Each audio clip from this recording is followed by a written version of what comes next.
Thank very much. दिन बहुत अच्छा है और यही पीरियड होता है।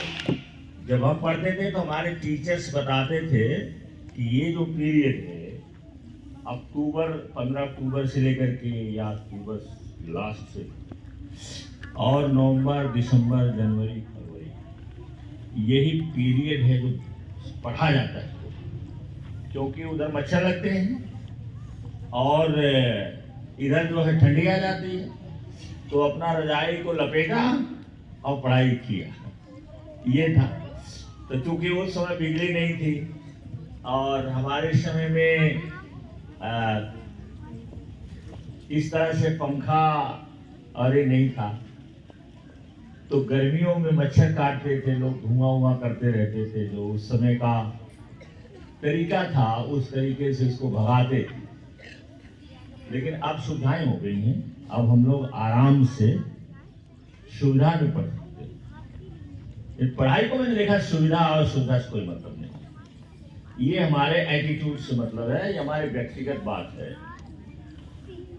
जितने लोग ध्यान से नहीं सुन रहे हैं, क्या लगता है किसी व्यक्ति को कह दो, हमें को कोई कह दे तो बुरा लगता है।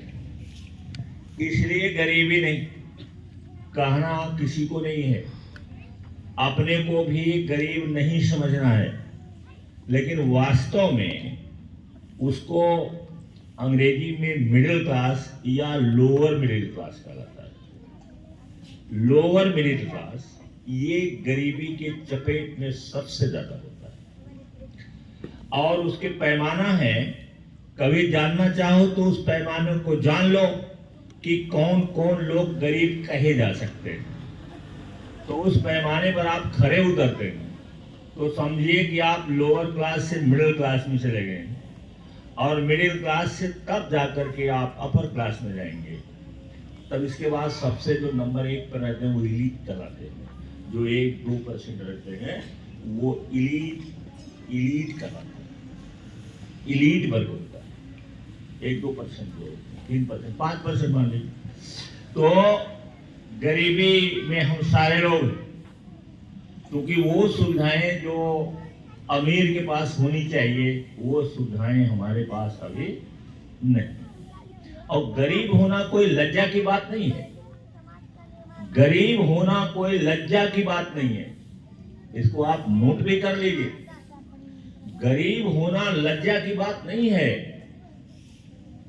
लज्जा की बात क्या है? गरीबी से निकलने का प्रयास न करें, ये शर्म की बात है कि हम जानते हुए भी हम उससे निकलने का प्रयास न करें और अमीर बनने के लिए या धनवान बनने का करें, ये शर्म की बात है। क्योंकि गरीबी में पैदा होना ये आपका बस का नहीं है, लेकिन गरीबी से निकलना ये आपकी बस का है। अगर आप नहीं चाहेंगे तो नहीं निकल पाएंगे। अब जैसे इतनी चीजें आपको बताई जा रही हैं, ये केवल एटीट्यूड पर निर्भर करता है, दृष्टिकोण पर कि आप देखते कैसे हैं, आप अपने को समझते कैसे, अपने अंदर आपकी सेल्फ टॉकिंग क्या होती है। और जो लोग, जैसे हम किसी को वीडियो पकड़ा दिए, मैंने देखो, अब वो देखा, मुस्कुरा करके वापस कर दिया, तो इसका मतलब है कि ही हैज नो इंटरेस्ट। वो अपने अंदर जो ईगो है उसके अलावा उसके बाद ये समझना नहीं चाहता। और वही कोई आदमी होगा उसको पकड़ लेगा और पकड़ करके जो है नोट कर लेगा ये कहाँ से है, किसका है, कैसे है, और वो अपने घर में या कहीं भी रहेगा, कोशिश करेगा जानने के लिए, पूछेगा। आज के समय में अभी आज आया था कि ये बताइए कि सबसे पहला ट्रिलियनेयर जैसे मिलियनेयर फिर बिलियनेयर फिर ट्रिलियनेयर, सबसे पहले ट्रिलियनेयर कौन बनेगा? तो मैंने उस पर लिखा, जो कमेंट जैसे मांगा था कमेंट गूगल, तो मैंने लिख दिया कि मार्क जुकरबर्ग। ये ट्रिलियनर सबसे पहले बनेंगे। जैसे इस समय सबसे धनी इलन मस्क है, जेफ बेजोस हैं, दूसरे नंबर तो आ गया है वो, क्योंकि जो मेटा एआई का सीईओ है वो मार्क जुकरबर्ग है। और मेटा एआई की धूम है। सभी लोग क्वेश्चन पूछते हैं, सभी लोग अपनी जिज्ञासा को शांत करते हैं, सेकंडों में वो बता देता है। जो नहीं क्लियर रहेगा उसको कह देगा कि ये क्लियर नहीं है, कंफ्यूजन इसमें है। तो वो मेटा एआई का सीईओ कौन है? कौन है? Mark Zuckerberg. तो मैंने लिख दिया कि ये ट्रिलियनियर यही बनेगा सबसे पहले। और ये जेफ बेजोस वगैरह जो अमेजन वाले हैं ये सब बिलियनियर रह जाएंगे। ये है नई आइडिया, उसने नई आइडिया खोजा, करना उसे कुछ नहीं है, आइडिया खोजा। और चूंकि एआई का जमाना है, आर्टिफिशियल इंटेलिजेंस को उसको अध्ययन किया होगा, वो भी इंजीनियरिंग वगैरह पढ़ा है, तो अध्ययन किया होगा, फट से लगा दिया उसने। अब अपने साथ व्हाट्सएप के साथ जोड़ दिया, तो व्हाट्सएप के साथ जोड़ दिया तो अब उसकी तमाम और उसकी कमाई बढ़ गई। भाई दूसरे नंबर पर आ गया ना, दूसरे नंबर का धनी हो गया। अब कुछ दिन में पहले नंबर पर जाएगा, अब पहले नंबर के बाद फिर जाएगा, वो ट्रिलियनियर बनेगा। तो अब पता नहीं, जैसे मैंने बता दिया, लिख दिया, ऐसे बहुत सारे लोग टिप्पणी कर रहे होंगे, किसका सही होगा किसका नहीं अंदाज सही होगा, लेकिन मैंने बताया कि वही बनेगा। तो इस तरीके से हम एक साधारण आदमी कोई है, साधारण आदमी बड़ा आदमी बनता है तो उसके पीछे कोई कारण होता है, उसके पीछे का कोई कारण है। और दूसरा आदमी कोई बना नहीं सकता है, दूसरा आदमी केवल आपको प्रेरणा दे सकता है। अब इसके बारे में देखिए, ये है, इनके बारे में हमें पढ़ना है। ये है, इनका नाम है वॉयस, और जो उच्चारण आता है वो वहाँ वी है, देखो वी है, फिर यू है, फिर क्या है पल्लवी? जेड है। अब फिर इसके बाद क्या है? सी है, सी आई सी। तो जो इसका उच्चारण आता है वो वॉयसिक आता है, वॉयस वॉयस वॉयस वॉयस, ये आता है उच्चारण। इसलिए इसको ज्यादातर निग ही लोग पढ़ते हैं ज्यादा। ये वॉयसिक ये जो है छोड़ देते हैं, लेकिन क्योंकि छोड़ेंगे कैसे जब उसका नाम कहीं न कहीं तो बोलना ही पड़ेगा। तो जब कहीं न कहीं बोलना पड़ेगा तो ये है निक, द स्टोरी ऑफ। तो ये इनकी उस स्टोरी है। स्टोरी क्या बताई गई है, क्या हम जानते हैं इनके बारे में? ये ऑस्ट्रेलिया में पैदा हुए हैं और वहां का मेलबर्न शहर, अगर मुझे याद है तो मेलबर्न संभवतः वहां की राजधानी है, इधर मैंने मिस हो गया मेरे जवाब से। मेलबर्न के पैदा है ये, मेलबर्न स्पेलिंग मैंने लिख दिया है मेलबर्न। हिंदी में मेलबोर्न वगैरह कुछ पढ़ते होंगे, मेलबोर्न वगैरह कुछ लिखते होंगे, लेकिन ये है मेलबर्न। मेलबर्न के ये मेलबर्न में पैदा हुए थे। तो मेलबर्न में पैदा हुए थे तो ये इनका, ये जब पैदा हुए तो इनके ये आर्म्स नहीं, ये बिल्कुल फ्लैट, यहाँ कोई निशान भी नहीं है। इधर और इधर कहीं, जैसे कभी कभी बच्चे पैदा होते हैं थोड़ा सा निकला रहता है, कुछ नहीं है, बिल्कुल फ्लैट है। और पैर भी नहीं। ये बीमारी एक है, उस बीमारी को भी जान लीजिए जो सुने नहीं, हम लोग तो सुने ही नहीं आज तक। जो बीमारी, जैसे स्टीफन हॉकिंग को कौन बीमारी थी? स्टीफन हॉकिंग को कौन बीमारी थी?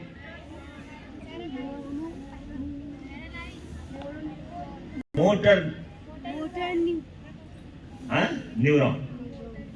अच्छा, तो वो अभी 22 साल की अवस्था में एकदम बिल्कुल यहाँ से लेकर के यहाँ तक था, लेकिन जिंदा रहे ना। लगभग 75-80 साल तक जिंदा थे, उस बीमारी के साथ जिंदा थे। और ये जो लड़का है, इसको जो बीमारी थी उसको मैंने नोट कर दिया है। ये बीमारी थी टेट्रा अमेलिया सिंड्रोम। अब ये हम लोग कभी सुने नहीं, इन बीमारियों को हमने सुना ही नहीं कि ये टेट्रा अमेलिया सिंड्रोम क्या होता है। अब ये बीमारी लग गई जिसकी वजह से उसके पैर और उसके हाथ विकसित, मां के पेट में ये दोनों का विकास। तो जब ये पैदा हुए तो हॉस्पिटल में, जैसे most of the people in America and other developed countries, they take birth in hospital, वो हॉस्पिटल में ही जन्म लेते, क्योंकि वो वेल डेवलप्ड है, उनके यहाँ हॉस्पिटल बहुत ज्यादा स्टैंडर्ड है। और फिर दूसरी बात, वहाँ के लोग हमेशा, जैसे पढ़ रहे हैं आपको सिखाते हैं, वही की बात है कि आप पढ़िए, बड़े आदमी बनिए एंड हेल्प अदर्स। हमेशा दूसरे के बारे, दूसरे के सहयोग के लिए सोचिए, क्योंकि जब दूसरे का सहयोग आप सोचेंगे तो आज ज्यादा दूसरे सहयोग करेंगे, उतना आगे बढ़ते जाएंगे। और अगर आप सेल्फिश रहेंगे, केवल अपने बारे में सोचते हैं, जैसे हमारे देश में ज्यादातर लोग 90% लोग अपने बारे में सोचते हैं, लड़की अपने बारे में सोचते हैं, दूसरे से ही। और every action there is equal and opposite reaction, there is equal and opposite reaction. Note कर लिया, नोट कर लिया। जिनके पास डायरी नहीं है वो कहां नोट किए? Every action there is equal and opposite reaction. Equal होगा, अपोजिट होगा। तो जैसे जब आप किसी को देंगे तो इक्वल एंड अपोजिट, वो उतना उसके बराबर आपके पास आएगा, लौट आएगा। जैसे ग्रेविटी का नियम किसने बनाया है? किसने इसको बनाया नहीं, प्रतिपादित किया किसने? खोजा इसको, किसने जाना इसको? न्यूटन का। ये भी शायद न्यूटन का ही है, लॉ ऑफ ग्रेविटी। तो लॉ ऑफ ग्रेविटी फेल हुआ कभी? लॉ ऑफ ग्रेविटी कभी फेल हुआ? अपने सर जी से पूछो कि लॉ ऑफ ग्रेविटी कभी फेल होता है? आप यहां बैठे हैं, ग्रेविटी के नियम से बैठे बैठे ना। ये कलम हम छोड़ देंगे, ये ग्रेविटी का नियम है, नीचे चलिए थूक देंगे हम ऐसे करके, तो ये ग्रेविटी का नियम है, कहां जाएगा? नीचे जाएगा। तो जब ग्रेविटी का नियम नहीं फेल होता है तो न्यूटन का थर्ड लॉ ऑफ मोशन भी नहीं फेल होगा। If you help others you will get help, if you help others, if you serve others you will be served. यह है नियम। तो इसलिए क्या करना है कि हमें दूसरे के बारे में सोचना चाहिए। तो ये बॉर्न इन मेलबर्न ऑस्ट्रेलिया, ये यहां पैदा हुआ था। और कौन सी बीमारी की वजह से उसके पैर और सब नहीं थे? टेट्रा अमेलिया सिंड्रोम ये था। अब आगे की कहानी अब कठिन है। अब किसी के पास, तो उसकी माँ जो है, उसकी माँ जब देखी तो वो डर गई। उसने सोचा ये क्या बच्चा है, कौन सा लड़का है, और वो डर करके भागने लगी। उसने सोचा कि मैं इसको नहीं ले जाऊंगी। लेकिन उसके जो फादर हैं उन्होंने कहा नहीं, जो भी मिला है दैट इज गिफ्ट। जो भी मिला हमको है वो क्या है? गिफ्ट है। और जो गिफ्ट मिला है उसको हम फेंकेंगे या छोड़ेंगे? क्या बोला? उसके पिताजी ने, फिर उसकी माँ भी तैयार हो गई और लेके गई।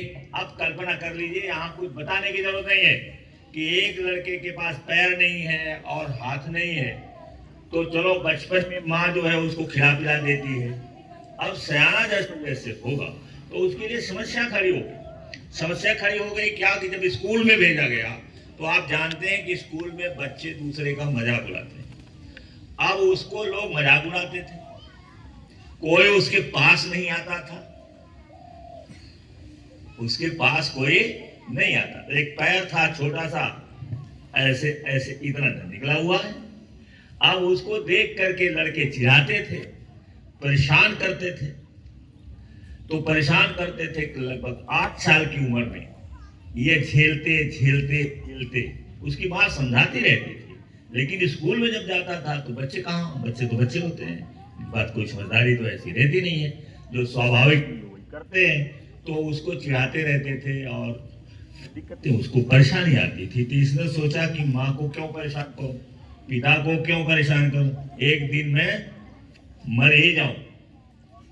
तो उसने सोच लिया कि अब मैं मर जाऊंगा, लेकिन फिर मरा नहीं और संघर्ष शुरू कर दिया उसने।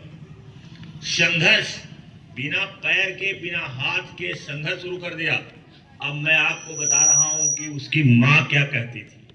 देखिए, मेन पॉइंट जो होता है यहाँ है कि आपकी पेरेंट्स क्या कहते हैं, आपके जो मदर फादर है वो क्या कहते हैं, ये माने रखता है। आप देखो क्या कहता है वो, उसके पिताजी क्या कहते हैं उससे।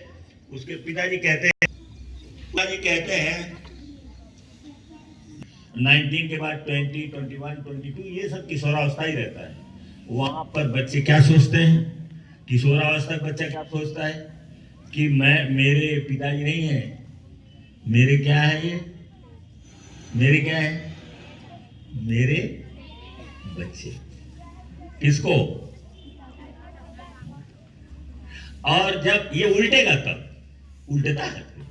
अभी सच तो सच है, सच कब उल्टेगा? ये उल्टेगा 40 पर। 40 पर जब आप 40 को होंगे तब उलट जाएगा। तब उलट जाएगा कि क्या बताऊं, मेरे पिताजी बताते थे और मैंने नहीं माना। मेरे पिताजी कहते थे लेकिन मैंने नहीं माना। ये मान लिया होता तो। ये कौन है? ये 40 साल तक होगा। इसके बाद तब वो सही होता जाएगा, होता जाएगा। अब क्या करोगे? आप क्या करेंगे? आप जब चिड़िया चुग गई, जब कृषि सुखानी, है ना, तो ये जो है जब खत्म हो गया सब, जो पीरियड आपका बनने का है, उस समय आप ये सोचते थे। तो 40 साल के बाद अब बच्चे आप हो गए और पिता आपके पिता हो गए, तो उनकी बात को याद करके क्या करोगे? फिर बुढ़ापा में अपने ग्रैंडफादर का फोटो लगा करके पूजा करोगे। That is useless. टाइम हो चुका है। क्या कहते हैं पिताजी? कहते हैं यू आर ए गिफ्ट, तुम एक उपहार हो, जस्ट डिफरेंटली पैकेज्ड। लेकिन पैकेज जो तुमको किया गया है तो भिन्न रूप से किया गया है, माने भिन्न पैकेज में तुमको रखा गया है।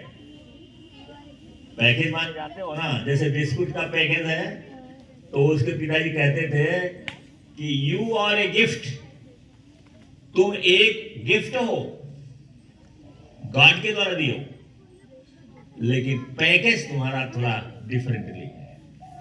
आप अलग पैकेज किए गए, जैसे हम लोग किए गए वैसे आप अलग किए गए। ये वो कहता था, उसको उदास हताश निराश नहीं होने देता था। और उसकी माँ क्या कहती है? His mother showed him।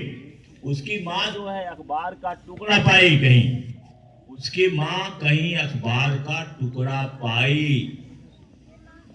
अखबार का टुकड़ा कहीं गिरा रहा होगा, कहीं छूटा रहा होगा, वो पाई। और पाने के बाद उसको ला के दिखाती है। किसको दिखाती है? किसको दिखाती है? हार्निक को, अपने बच्चे को दिखाती। क्या कहती है? From A news paper about a man, एक आदमी को दिखाती है जो विकलांग है लेकिन खुश है। उसने कहा देखो ये भी विकलांग है और ये भी खुश है, तो तुम्हारा काम क्या है? तुम भी खुश हो। ये उसकी माँ कहती है। तो माता पिता का रोल होता है। हमारे यहाँ क्या है, माताएं और पिता या और भी रहते हैं, तो तरह तरह से बातें करते रहते हैं। तो हम कहते हैं हमेशा पॉजिटिव सोचो, पॉजिटिव रहो, पॉजिटिव एटीट्यूड रखो। Have your attitude positive. हमेशा किसी स्थिति में आप पॉजिटिव रहिए, हैप्पी रहिए और खुश होकर के काम करते रहिए। Thank you very much.